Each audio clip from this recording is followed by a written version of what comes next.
Nitol tata নিবেদিত DBC নিউজের নিয়মিত আয়োজন সংবাদ সম্প্রসারণে সবাইকে স্বাগত জানাচ্ছি আমি শোভন আরেফ। দিনের বাছাই করা সংবাদ এবং এর পর্যালোচনা নিয়ে সংবাদ সম্প্রসারণে আজকে অতিথি হিসেবে অনলাইনের মাধ্যমে আমাদের সাথে যুক্ত হয়েছেন ইন্ডিপেন্ডেন্ট টেলিভিশনের প্রধান বার্তা সম্পাদক জনাব আশিস সৈকত এবং আছেন ঢাকা বিশ্ববিদ্যালয় সমাজবিজ্ঞান বিভাগের অধ্যাপক ডক্টর আমানুল্লাহ ফেরদৌস। দুজনকে স্বাগত জানাচ্ছি। আপনাদের সাথে আলোচনা করব খবরগুলো নিয়ে। আমরা প্রথম যে শিরোনামটি জানিয়েছি, শিরোনামটি ছিল আমাদের এরকম যে সরকারি চাকরিজীবীদের সম্পদের হিসেব ওয়েবসাইটের প্রকাশে হাইকোর্ট রুল জারি করেছে। আর দুদকের আরেকটি খবর, সেখানে বেনজির এবং মতিউরকে দুদকের নোটিশ পাঠানো হয়েছে তাদের সম্পদের হিসেব জানার জন্য। আমি শুরুতে ডক্টর আমানুল্লাহ ফেরদৌস আপনার কাছে যদি আসি, যে সম্প্রতি সময় এই বিভিন্ন উচ্চপদস্থ সরকারি কর্মকর্তা, সাবেক কর্মকর্তা, তাদের অবৈধ সম্পদের বিষয়টি আসলে টক অফ দ্য টাউন। এখন দুদক যেভাবে পদক্ষেপ নিচ্ছে, তাতে করে আপনি কতখানি নিশ্চিত হতে পারেন যে অপরাধীদের একটি সাজা হবে, তাদেরকে দৃষ্টান্তমূলক শাস্তি দেওয়া হবে, কিংবা এই বিষয়টিতে এক ধরনের ইতিবাচক প্রভাব আসবে? না, দুদকের ধরেন কতগুলো ম্যান্ডেট আছে এবং সেই ম্যান্ডেট অনুযায়ী ডক্টর আমানুল্লাহ ফেরদৌসের সংযোগটি সম্ভবত না, এখন আমরা শুনতে পাচ্ছি। বলুন বলুন। দুদকে একটা ম্যান্ডেটের মাধ্যমে পরিচালিত হয় এবং দুদকের যে ম্যান পাওয়ার এবং যে লজিস্টিক সাপোর্ট আছে, সেটা দিয়ে আপনার এই পরিমাণ দুর্নীতিগ্রস্ত, এইরকম দুর্নীতিগ্রস্ত একটা এই প্রশাসন অথবা এইরকম দুর্নীতিগ্রস্ত একটা এই যে সমাজ ব্যবস্থাকে এক দুদকের মাধ্যমে নিয়ন্ত্রণে আনা অনেক কঠিন ব্যাপার বলে আমার কাছে মনে হয়। যদিও যেমন একটা উদাহরণ হিসেবে দেখেন যে মতিউরের যে ব্যাপারটা আসলো, সেই মতিউরের ব্যাপারটা নিয়ে আজকে কতদিন হয়ে গেল, অথবা বেনজিরের যে বিষয়টা আসছে সেই বিষয়টা আজকে কতদিন হয়ে গেল, কিন্তু এখন শুনছি যে ওনারা নোটিশ দিচ্ছেন সম্পদের হিসাব দেওয়ার জন্য। এখন শুনছি যে ওনারা নোটিশ দিচ্ছেন আপনার এই যে এখন পর্যন্ত কিন্তু মামলা মানে তাদের বিরুদ্ধে যে ফর্মাল অভিযোগগুলো আনা, শুধু আসুন দেখা করুন, এর ভিতরেই রয়ে গেছে। এখন যে কথাটা আমরা বলতে চাচ্ছি সেটা হলো যে একজন এই যে মতিউর অথবা একজন বেনজির তো শেষ না। সমাজের প্রতিটা স্তরে, প্রতিটা জায়গায়, প্রতিটা ক্ষেত্রে আপনি দেখা গেছে যে আপনার এই বেনজির অথবা এই মতিউররা কিন্তু বিভিন্ন জায়গাতে আপনার রয়ে গেছে। এখন এই রকম একটা অবস্থার ভিতরে এটা একটা সিস্টেমে রূপান্তরিত হয়েছে, একটা সিস্টেমে পরিণত হয়েছে যে যদি আমি একটা ভালো চেয়ার পাই, সরকারি চাকরি পাই, তাহলে আমি সেখানে দুর্নীতি করতে পারবো এবং সেই দুর্নীতিটা অনেকটা সহনীয় পর্যায়ে, সমাজে অ্যাকসেপ্টেবল পর্যায়ে চলে গেছে। যেমন দেখবেন বিয়ে শাদীতে অনেক সময় বলে যে ছেলের কোনো বাড়তি আয় টায় আছে কিনা, অথবা পাশের বাসার যে ভদ্রলোক যে এত দামি গাড়ি চালাচ্ছে, অত দামি ফ্ল্যাটে থাকে, তার বেতন আমার বেতন সমান বেতন, কিন্তু সে কি, এটা নিয়ে কেউ কোনো প্রশ্ন করে না। যেমন সন্তানরাও না, সে তার ওয়াইফও না, তার এই যে আত্মীয় স্বজনও না, তার পাড়া প্রতিবেশীও না, কেউই না।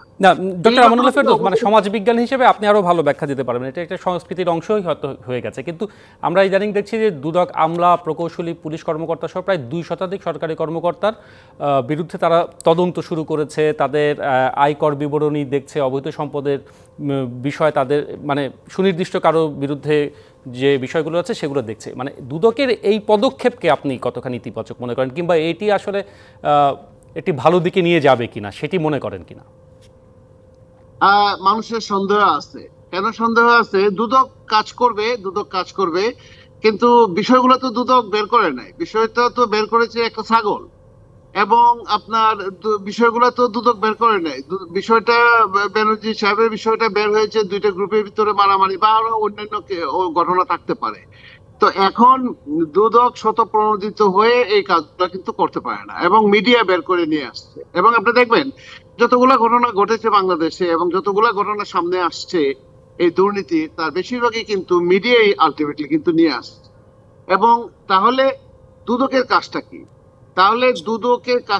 দরখাস্ত জমা দেওয়ার পরে শুধুমাত্র তারা কাজ শুরু করবে? তারা প্রিএমপ্টিভ কোনো কাজ করবে না? বা তাদের কি কোনো কি নাই যে দুর্নীতি নিয়ন্ত্রণের ক্ষেত্রে এই কাজগুলা কি একদিনে করেছেন বেনজির সাহেব? এই কাজগুলা কি মতিউর একদিনে করেছে? বা অন্যান্য যে পুলিশের আইজি, ডিআইজি সাহেবদের কথা শোনা যাচ্ছে, সাবেক এডিশনাল ডিআইজি, একজন এডিশনাল আইজির কথা শোনা গেল গত পরশুদিন।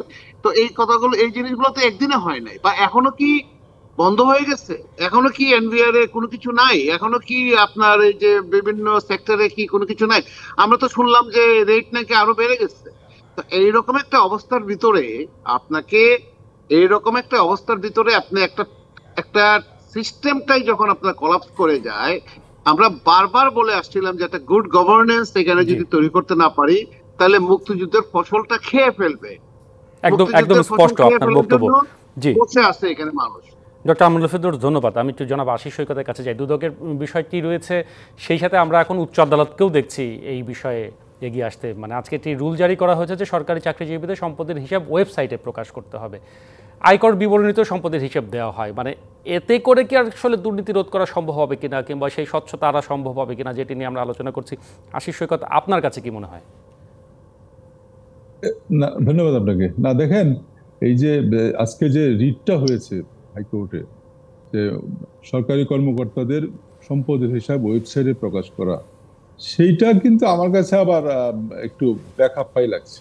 কারণ সবাই তো মানুষ, সব মানুষ, আমরা সবাই তো ট্যাক্স দেই।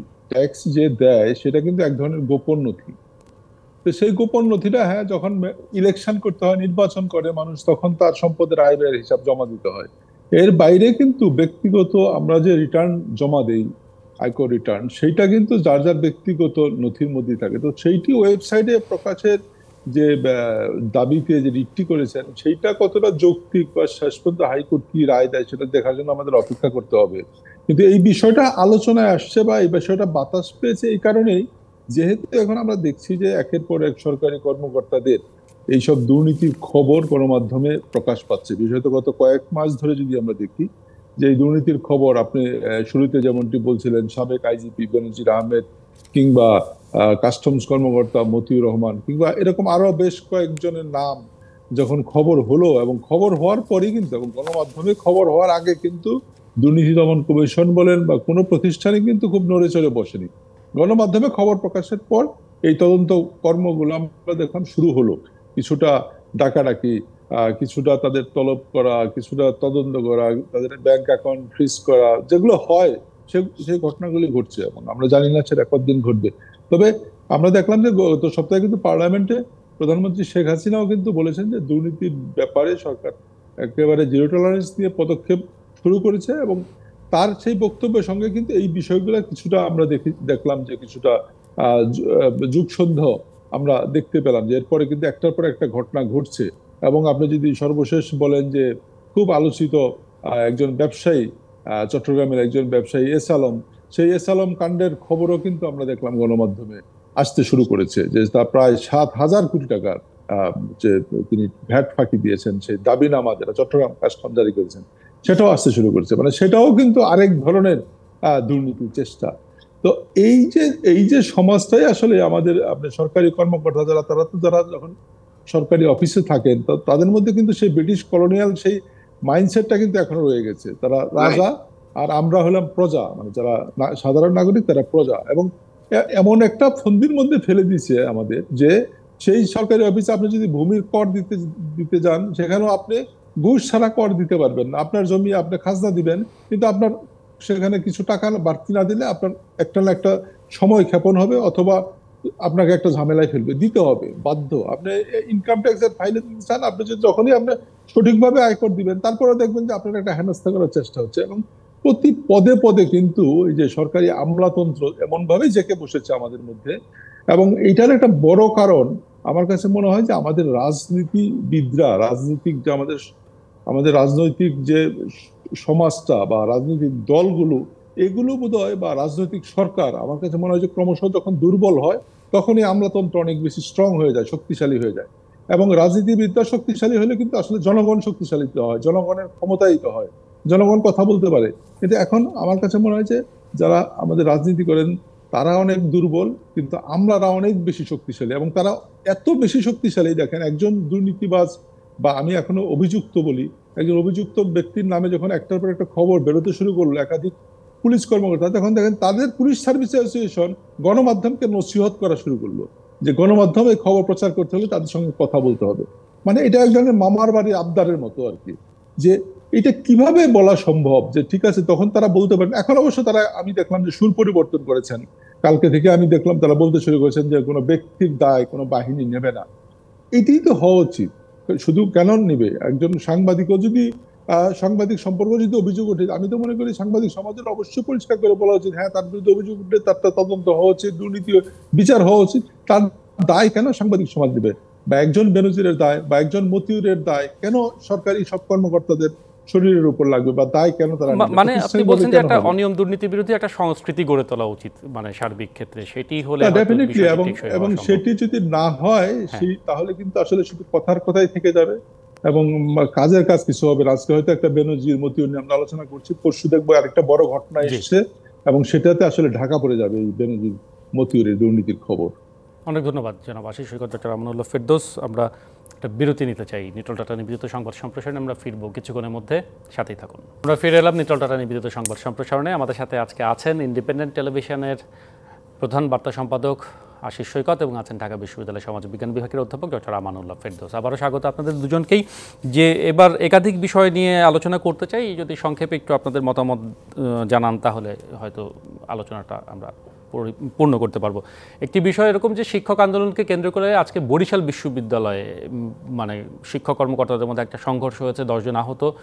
এদিকে অর্থমন্ত্রী একনেক সভা ছিল আজকে, সেখান থেকে ফিরে তিনি বলেছেন যে শিক্ষকদের এই আন্দোলনকে তিনি অযৌক্তিক বলেছেন। ডক্টর আমানুল্লাহ ফেরদৌস, আপনার কাছে আসবো, আপনি বিশ্ববিদ্যালয়ের শিক্ষক, আপনিও নিশ্চয়ই আছেন এই আন্দোলন। তার আগে আশিস সৈকত, আপনার কাছে এই আন্দোলনের যৌক্তিকতা, একই সাথে আমরা দেখছি যে সারা দেশে পাবলিক বিশ্ববিদ্যালয় এক ধরনের অচল অবস্থা, সেটির প্রভাব, মানে সব মিলিয়ে আপনি জিনিসটাকে কিভাবে দেখছেন? দেখেন, প্রথমত যে এরকম একটা বড় আন্দোলন যখন হচ্ছে, আজকে 2 দিন অতিবাহিত হলো, স্কুল বিশ্ববিদ্যালয়গুলো ক্লাস পরীক্ষা সব বন্ধ, কিন্তু এই আন্দোলন নিয়ে কোনো ধরনের আলোচনার উদ্যোগ কিন্তু আমরা এখন পর্যন্ত দেখছি না। এবং বিশ্ববিদ্যালয়গুলোর যে পড়াশোনা পরীক্ষা সব বন্ধ হয়ে গেছে, এ নিয়ে আমরা কিন্তু সরকারের থেকে খুব বেশি উদ্যোগ যে এটি আলোচনার মাধ্যমে কিভাবে নিরসন করা যায় সেটি দেখছি না। সেটিকে আমার কাছে মনে হয়েছে যে সেটি বোধহয় করা খুব জরুরি, আলোচনা করার। আমরা বিক্ষিপ্ত দুটা মন্তব্য শুনলাম। একটা অর্থমন্ত্রী 2 লাইন বললেন যে এটা ঠিক হচ্ছে না, এটা দুর্ভাগ্যজনক শিক্ষকদের আন্দোলন, কিন্তু তিনি বিস্তারিত কিছুই বলেননি। অন্যদিকে পেনশন কর্তৃপক্ষ যেটি বলছেন যে 1 জুলাই থেকে যারা চাকরিতে যোগদান করছেন শিক্ষক হিসাবে বিশ্ববিদ্যালয়গুলিতে, তাদের ক্ষেত্রে এটি প্রযোজ্য হবে। প্রত্যয় নামে যে পেনশন স্কিম, সেটি কার্যকর হবে। তার মানে তারা বলতে চেয়েছেন যে জুলাইয়ের আগে যারা শিক্ষক হিসাবে বিশ্ববিদ্যালয়গুলোতে যুক্ত আছেন শিক্ষক হিসাবে, তাদের ক্ষেত্রে এটি প্রযোজ্য নয়। কিন্তু শিক্ষকদের যে দাবি, যে জায়গাটা, আমি মনে করি সেই জায়গাটা অনেক যৌক্তিক। কারণ হলো যে একজন শিক্ষক তিনিও যেমন একটি পাবলিক বিশ্ববিদ্যালয়ে চাকরি করছেন, ডেফিনেটলি একজন মেধাবী ছাত্ররাই বিশ্ববিদ্যালয়ের শিক্ষক হন, সে জায়গায় কোনো কিন্তু একইভাবে যখন তার একজন বন্ধু যিনি সরকারি কর্মকর্তা হিসেবে সচিব বা যুগ্ম সচিবের দায়িত্ব পালন করছেন, তার ক্ষেত্রে প্রত্যেক কর্মসূচিটা প্রযোজ্য হবে না, কিন্তু শিক্ষকদের ক্ষেত্রে প্রযোজ্য হবে। এইটা কিন্তু একটা বৈষম্যমূলক আচরণ। এবং এটি যদি হয়, আবার আজকে যারা পেনশন কর্তৃপক্ষ যারা বললেন যে এটা 1 জুলাইয়ের আগ পর্যন্ত যারা ছিল তারা সুবিধা পাবেন, আর 1 জুলাইয়ের পরে যারা এই বিশ্ববিদ্যালয়গুলোতে যুক্ত হবেন তারা এই সুবিধাগুলো পাবেন না। এবং আমরা যদি মোটা দাগে, আমি যতটুক শিক্ষকদের আন্দোলন শিক্ষকদের কাছে তথ্য নিয়ে জেনেছি যে আর্থিক যে বেনিফিটটা তাতে কমে যাচ্ছে। মানে একজন শিক্ষক চাকরির পরে যে আর্থিক বেনিফিট পায়, নতুন যে নিয়ম প্রত্যেক কর্মসূচিতে গেলে সেটি কমে যাবে। এখন এটাও যদি ধরে নেই যে বর্তমান শিক্ষক যারা আছেন তারাই এই সুবিধাগুলো পাবেন, কিন্তু নতুন যারা আসবেন তারা এই সুবিধাগুলো কম পাবেন, যদি তাই হয় তাহলে তো ভবিষ্যতে মেধাবী ছাত্ররা শিক্ষকতা করতে আসবেন না বিশ্ববিদ্যালয়ে। সেখানে এক ধরনের প্রভাব পড়বে বলে মনে করছেন? ধন্যবাদ। এক ধরনের প্রভাব পড়বে। জি, আমি একটু ডক্টর আমানুল্লাহ ফেরদৌস তার মতামত জেনে নেব। ডক্টর ফেরদৌস, আপনি কি মনে করছেন? আমরা একদম সুস্পষ্ট ভাষায় যে কথাটা বলতে চাই যে শিক্ষকরা কিন্তু একটা নির্দিষ্ট আয়ের মানুষ, এবং তাদের এই পেনশন নিয়ে এই সিদ্ধান্তটা অনেকটা স্বেচ্ছাচারী সিদ্ধান্ত হয়েছে, একতরফাভাবে সিদ্ধান্তটা নেওয়া হয়েছে। এবং আপনি দেখবেন যে সবসময় কিন্তু এই ধরনের সেন্সিটিভ ডিসিশন নেওয়ার ক্ষেত্রে স্টেক হোল্ডার যারা আছে, সুদীজন অংশীজন, তাদের সাথে বসে কথা বলে তারপরে সিদ্ধান্ত নেওয়া হয়। এবং পে কমিশন যখন গঠন করা হয় সেখানে কিন্তু শিক্ষক প্রতিনিধি ছিলেন, কিন্তু এইবার যখন এই পেনশনের ব্যাপারটা আসলো এবং সিদ্ধান্তটা তারা কিন্তু একটা কি করলেন, একটা সার্কুলারের মাধ্যমে, একটা প্রজ্ঞাপনের মাধ্যমে তারা কিন্তু জিনিসটা দিয়ে দিলেন। কোনো ধরনের আলাপ আলোচনা, কোনো ধরনের কমিটিতে মেম্বারশিপ দেওয়া বা কোনো কিছুই নাই, জাস্ট একটা মনে হইলো যে তারা, এবং তাদের বডি ল্যাঙ্গুয়েজটার দিকে আপনি নজর করেন, এটা একটা মানসিক সমস্যা। কিন্তু এখানে টাকা পয়সার ব্যাপার যতটুকু না জড়িত, তার চেয়ে বেশি জড়িত একটা মেন্টাল এই যে একটা বিষয় জড়িত। আপনি দেখবেন যে ইভেন আজকে মাননীয় অর্থমন্ত্রীর যে বডি ল্যাঙ্গুয়েজটা আপনি দেখেন, যে উনি যে বাসায় উনি যেভাবে বললেন কথাটা, খুব একটা গুরুত্ব দিয়ে যে উনি মানে কথা শুনছেন, অনেকটা বিরক্ত, ত্যক্ত বিরক্ত অবস্থায় কিন্তু উনি সেই কথা সেই জিনিসটাকে রেসপন্স করছেন। এখন আমরা আমরা আমরা তো আমরা ডক্টর আমানুল্লাহ ফেরদৌসের বক্তব্য শুনছিলাম। হ্যাঁ, সংযোগ ফিরে পেয়েছি। জি, আমার কথা শোনা যাচ্ছে? হ্যাঁ, শুনতে পাচ্ছি আমি। আপনি একটু যদি সংক্ষেপে আপনার বক্তব্য শেষ করেন, আমরা আরেকটা প্রসঙ্গ নিয়ে একটু আপনার মতামত। আমরা যে কথাটা বলতে চাচ্ছি, এটা টাকা পয়সার ব্যাপারই শুধু না, এটা একটা মানসিকতার ব্যাপার, একটা ছড়ি ঘুরানোর ব্যাপার। এই মানসিকতা থেকে বের হয়ে আসতে হবে, এবং বাংলাদেশের শিক্ষাকে যদি রক্ষা করতে হয়, এখানে যদি মেধাবী শিক্ষকদেরকে যদি আকৃষ্ট করতে হয়, তাহলে এই প্রত্যয় স্কিমের ভিতরে সংস্কার প্রয়োজন, এবং এখানে আপনার গ্র্যাচুইটির প্রসঙ্গটা আনা দরকার। আপনার এই যে বিভিন্ন ধরনের ভাতা, এই সমস্ত অনেক লম্বা ইস্যু আছে এই জায়গাগুলোতে। অর্থনীতির সাথে সাথে এখানে একটা মর্যাদার বিষয় এখানে জড়িত, মর্যাদার একটা বিষয় আছে। সেই মর্যাদার বিষয়টাকে ভুলুণ্ঠিত করা হয়েছে। বিশ্ববিদ্যালয়ের শিক্ষকরা শুধু টাকা পয়সার জন্যই শুধু চাকরি করেন না, তারা জ্ঞান অর্জন করেন, জ্ঞান বিতরণ করেন, কিন্তু তাদেরকে তো চলতে হবে। এখন আপনার রিটায়ার করার পরে যদি একটা টাকাও না পায়, যে শিক্ষকদের অনেক প্ল্যান পরিকল্পনা থাকে, সামান্য কয়টা টাকা, এটাও যদি সে না পায়, মাসিক ভিত্তিতে পায়। একদম স্পষ্ট আপনার বক্তব্য। বারবার আপনার সংযোগে একটু কারিগরি ত্রুটির কারণে হয়তো সমস্যা হচ্ছে, তারপর আপনার বক্তব্য আমরা বুঝেছি। আরেকটি প্রসঙ্গ নিয়ে একটু আপনাদের দুজনের সংক্ষিপ্ত মতামত জানবো। একটি হচ্ছে যে সিলেটে বন্যা আবারও শুরু হয়েছে তৃতীয়বারের মতো। সুনামগঞ্জ ডুবেছে, মৌলভীবাজারও ডুবছে, বাঁধ ভেঙে প্লাবিত হচ্ছে ফেনী, সাজেকে কয়েকশো পর্যটক আটকা পড়েছেন পাহাড় ধসের কারণে। মানে এই সময় বন্যা স্বাভাবিক, কিন্তু জলবায়ু পরিবর্তনে প্রকৃতির যে চরম রূপ আমরা দেখছি, আমরা তাপপ্রবাহ দেখলাম, সাইক্লোন দেখলাম, বন্যা আরও বাড়ার শঙ্কা আছে। মানে আমরা কতখানি প্রস্তুত, সঠিক পদক্ষেপে আছি কিনা, সেটি আসলে জানতে চাই আপনাদের দুজনের কাছে। শুরুতে যদি আশিস সৈকত আপনি বলতেন। দেখেন, বন্যাটা আসলে আমাদের অঞ্চলে নতুন কিছু না। বন্যা আমাদের এই সময়টা বন্যা হয়, কোনো বছর একটু কম হয়, কোনো বছর একটু বেশি হয়।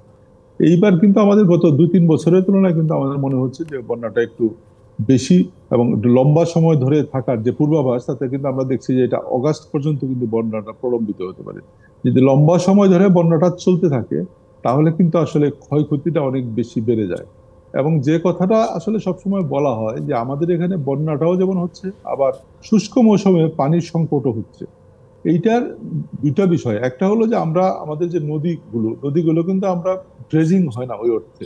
ড্রেজিং না হওয়ার কারণে কিন্তু নদীগুলো ভরাট হয়ে যায়, এবং আমাদের যে ট্যাঙ্ক পানির রাখার যে পাত্রটা আমরা যেটা যদি বলি নদীকে, সেই ট্যাঙ্কিটা কিন্তু অল্প পানিতেই কিন্তু তখন ভরে যায়, এবং ভরে গিয়ে তখন গ্রামগঞ্জ, যেটি সুরমা নদীর ক্ষেত্রে অনেক বেশি দেখা যাচ্ছে, সুরমা এবং অনেক বেশি দেখা যাচ্ছে। এবং যেটা উজান থেকে যে ঢলটা যেটা আসে, এবং যেটা বলা হচ্ছে তিস্তার পানি নিয়ে আমরা যে অনেক বছর ধরে যেটা নিয়ে অনেক আলোচনা হচ্ছে, সমাধান হচ্ছে না। তিস্তাও কিন্তু এখন উপচে পড়ছে। তিস্তার পানি আমরা খরা মৌসুমে পাচ্ছি না, কিন্তু এখন কিন্তু তিস্তার পানির ঢল এসে আমাদের আরো বেশি ভাসিয়ে দিচ্ছে। ফলে এই জায়গাটায় যে এখন একটা আলোচনা শুরু হয়েছে যে একটা টেকনিক্যাল টিম, বাংলাদেশ এবং ভারতের যৌথ টেকনিক্যাল টিম কাজ শুরু করবে। যদি শুরু করে আসলে, তাহলে মূল কিন্তু যে পানির রিজার্ভার বাড়ানো, সেটা পশ্চিমবঙ্গ ও বাংলাদেশও, কারণ তিস্তার পানি আমাদের লাগবে, কিন্তু পানি লাগবে, কিন্তু এই অসময়ে আবার পানির ঢল যখন এসে ভাসিয়ে দিয়ে যাবে, মানে এই বিষয়টিও আসলে তখন মাথায় রেখে আলোচনাটা কারিগরি জায়গাটিকে রাখা উচিত বলে আপনি মনে করছেন। ধন্যবাদ। আমি শুধু একটা পয়েন্ট অ্যাড করতে চাই, সেটা হলো যে স্বাধীনতা 52 বছর পরে আমরা পানি ব্যবস্থাপনা, বন্যা ব্যবস্থাপনায় আমরা কিন্তু অনেক দূর এগিয়েছিলাম, আবার পিছিয়ে গেলাম। যেমন কিশোরগঞ্জে যে ভাতগুলো দেওয়া হয়েছে হাওড়ের ভিতরে, সেই ভাতগুলো সেগুলা নাকি রেসপন্সিবল সিলেটের বন্যার জন্য। এখন এই যে বিষয়গুলো ফিজিবিলিটি স্টাডি না করে বিভিন্ন ধরনের কাজগুলো আমরা করি, অথবা যেখানে নদীর ড্রেজিং করা দরকার সেখানে ড্রেজিং না করে অন্য জায়গা থেকে নদী ড্রেজিং করি, যেখান থেকে বালু তুললে পরে টাকা পয়সা পাওয়া যাবে। এই যে বিষয়গুলা, এই বিষয়গুলাকে আমাদেরকে একটা গুড গভর্নেন্সের ভিতরে আনতে পারলে বন্যা তো থাকবেই, আমরা পার্টি এলাকার মানুষ, তারপরেও আমরা দেখা যাবে যে আমরা এই জিনিসগুলোকে আমরা একটা অর্গানাইজ প্রাকৃতিক বিপর্যয় রক্ষাতেও আসলে এখানে সুশাসনের একটা জায়গা নিশ্চিত করার ক্ষেত্রে জায়গা। জি, অনেক ধন্যবাদ ডক্টর আমানুল্লাহ ফেরদৌস। আমরা আরেকটি বিরতির সময়ে পৌঁছে গেছি। নিটল টাটা নিবেদিত সংবাদ সম্প্রসারণে আমরা ফিরবো কিছুক্ষণের মধ্যে। স্বাগত আবারও। আপনাদের সাথে বেশ কয়েকটি বিষয় নিয়ে আলোচনা করেছি। সবশেষ যে ইস্যুটি ছিল আমাদের শিরোনাম এরকম যে ডিম সিন্ডিকেট নিয়ে বৈঠকে ব্যবসায়ীদের সাথে হট্টগোল, আড়তে রেখে SMS এর মাধ্যমে 3 দফায় বাড়ানো হয় দাম, এটি ভোক্তা অধিকার অধিদপ্তর অভিযোগ করেছে। মানে বাজারে বিভিন্ন সিন্ডিকেটের মধ্যে এবার আমরা ডিম সিন্ডিকেটকেও দেখলাম এবং সেটি নিয়ে সোচ্চার হতে দেখছি ভোক্তা অধিকার সংরক্ষণ অধিদপ্তরকে। তাদের মানে সদিচ্ছার প্রমাণ আমরা অতীতে দেখেছি, কিন্তু সাফল্য কি আমরা আসলে পেতে দেখেছি কিনা, এই ডিমের দাম নিয়ন্ত্রণে এবার তাদের কি কি চ্যালেঞ্জের মধ্যে পড়তে হবে? ডক্টর আমানুল্লাহ ফেরদৌস, শুরুতে যদি আপনার কাছে আসি। না, এটা বাজার ব্যবস্থাপনার জন্য সরকার যে চেষ্টা করছে না সেটা তা না, মন্ত্রী সাহেবও করছেন, ভোক্তা অধিকার পরিষদ তারাও চেষ্টা করে যাচ্ছে, চেষ্টা যে হচ্ছে না তা না, কিন্তু বাজার সিন্ডিকেট কারা নিয়ন্ত্রণ করে এবং কাদের হাতে এই বাজার সেটা তো সরকারও জানে, সবাই জানে। তাদেরকে তো ধরাছোঁয়ার বাহিরে, তাদেরকে তো কেউ ধরতে পারছে না, এবং তাদেরকে যতক্ষণ পর্যন্ত না জবাবদিহিতার আওতায় নিয়ে আসা যাবে ততক্ষণ পর্যন্ত কিছু হবে না। এরা তো বিশাল বড় বড় গ্রুপ হয়ে দাঁড়িয়েছে, এবং আপনি চিন্তা করে দেখেন গত বছরও আলুর দাম ছিল এই সময় 20 টাকা 1 কেজি, পেঁয়াজের দাম ছিল 40 টাকা, রসুনের দাম ছিল 60 টাকা এই সময়টাতে, 1 ডজন ডিম পাওয়া যেত 90 টাকায়, গত বছরের এই সময়টার কথা বললাম। আর এখন আজকে আলু 60 টাকা 70 টাকা 1 কেজি, পেঁয়াজ একটু আগে আমি কিনে আনলাম মিনা বাজার থেকে 102 টাকা, আর বাহিরের নর্মাল বাজারে 95 টাকা বিক্রি হচ্ছে। রসুন 200 250, 1 ডজন ডিম 170 80 টাকায় বিক্রি হচ্ছে। এখন মূল বিষয়টা হলো এইখানে আবার ঘুরিয়ে ফিরে একই কথাই আমরা বলার চেষ্টা করব যে বাজারের ভিতরে একটা সিন্ডিকেট আছে।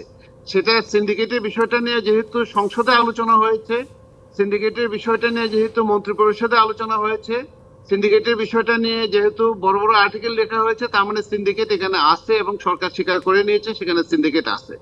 এই সিন্ডিকেটকে ধরার দায়িত্ব সরকারের, এবং সরকার ইচ্ছে করলে পারে না এটা ভাবার কোনো ধরনের কোনো কারণ নাই। সরকার ইচ্ছে করলে, সরকারের হাত অনেক লম্বা, এই এক ডিমকে কেন্দ্র করে দেখা যাবে যে কয়েক হাজার কোটি টাকার মালিক হয়ে গেছে, একবার পেঁয়াজের দাম বাড়ায় কয়েক হাজার কোটি টাকার মালিক হয়ে যায়।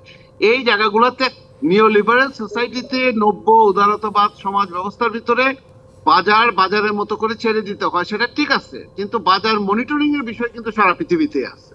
সব জায়গাতে আপনি দেখবেন যে বাজার মনিটরিং এর বিষয় আছে এবং ভোক্তার চয়েস আছে, সে তার অপশন আছে, সে অপশন ব্যবহার করতে পারে। আমাদের এখানে কিন্তু সেই জায়গাটা নাই। সেই জায়গাটাতে জন্য আমরা আবারও বলবো যে গুড গভর্নেন্স, শক্ত হাতে যদি এগুলো দমন না করা যায় তাহলে কিন্তু এই সিন্ডিকেট বলেন আর যাই বলেন না কেন, এই SMS বন্ধ করে আর এই ভোক্তা অধিকার পরিষদ আজকে এই বাজারে গিয়ে কালকে ওই বাজারে গিয়ে সারা বাংলাদেশের বাজার নিয়ন্ত্রণ করবে, এটা তাদের তো লোকবলও নাই, তাদের তো লজিস্টিক সাপোর্টও নাই। এই 1-2 জন মানুষ দিয়ে 18 কোটি 20 কোটি লোকের সেটা প্রায় অসম্ভব, অনেক বেশি চ্যালেঞ্জের বলে আপনি মনে করছেন? জি, ডক্টর আমানুল্লাহ ফেরদৌস, ধন্যবাদ। আশিস কথা, আপনি মনে করেন কিনা এই সিন্ডিকেট, মানে আমরা তেল, চাল, আটা, চিনি, পেঁয়াজ, মশলা, গরুর মাংস, মুরগি, বিভিন্ন সিন্ডিকেটের কথা শুনেছি, মানে ডিম সিন্ডিকেট, কোনো সিন্ডিকেট বন্ধ হতে দেখেছে কিনা? এই ডিমের দাম নিয়ন্ত্রণ কতখানি চ্যালেঞ্জের হবে বলে আপনি মনে করেন? দেখেন, এটা আসলে ডিম তো হলো গরিবের প্রোটিন। আমরা বলি যে এটা খুব সহজে মানুষের প্রোটিনের যে দরকার সেটি মিটায়। ফলে শেষ পর্যন্ত যখন এই ডিমের মধ্যেও যখন বড় বড় এইসব ব্যবসায়ীরা এসে হাত বাড়িয়েছে, তখন থেকে কিন্তু এই সংকটটা তৈরি হয়েছে। যখন এটা ছোট ছোট খামারিদের কাছে ডিম ছিল, তখন কিন্তু ডিম নিয়ে এত কারসাজির খবর আমরা শুনি নাই, এত হঠাৎ করে লাভও দেয় নাই ডিমের দাম। হ্যাঁ, ডিমের দাম বেড়েছে, কিন্তু একটা আমরা দেখেছি যে লাফিয়ে লাফিয়ে বাড়ে নাই। অনেক সময় কিছু আবহাওয়াগত কারণে ডিমের উৎপাদন কম হয়েছে, বেড়েছে, কিন্তু এখন কিন্তু আমরা দেখছি যে কারসাজির কথা বলা হচ্ছে, এই কারসাজির মধ্যে কিন্তু প্রান্তিক পর্যায়ে যে কৃষক, তারা কিন্তু এটার সঙ্গে যুক্ত না। আপনি প্রান্তিক পর্যায়ে যে কৃষকের কাছে কিন্তু ডিমের দাম 10 টাকা 10.5 টাকায় 1 পিস, কিন্তু ঢাকায় এসে বা শহরে গিয়ে সেই ডিম কিন্তু বিক্রি হচ্ছে এখন 14 টাকা 15 টাকা।